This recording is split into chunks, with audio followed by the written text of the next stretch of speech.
Assalomu alaykum, hurmatli yurtdoshlar, musulmonlar.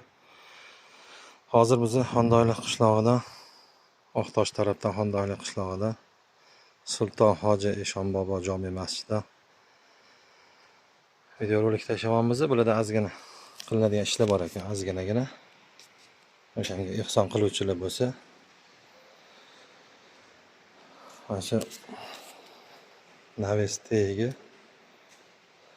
panjara qilish kerak.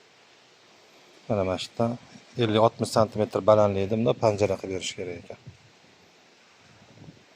Shu oxirigacha. Bunaqa katta ish emas.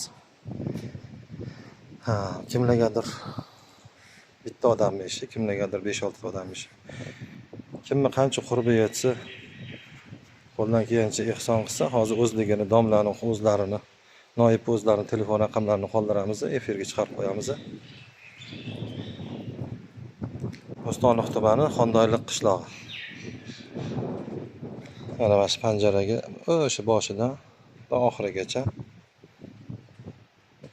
balandligini ham jo'naqa katta qilib emas, bir 50 cm, 60 cm qilib panjara qilib qo'yish kerak, chunki bu yoqda hayit, juma namozida odamlar namoz o'qiganda joy namoz qo'yib yiqilib ketmaslik maqsadida.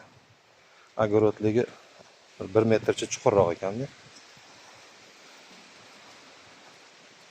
Ehson qiladiganlar bo'lsa, mana jannatda o'zi uchun bir qasr barpo qilib olsin. Tayyor savobli ish turibdi. Ichkarlari yaxshi, shinamgina.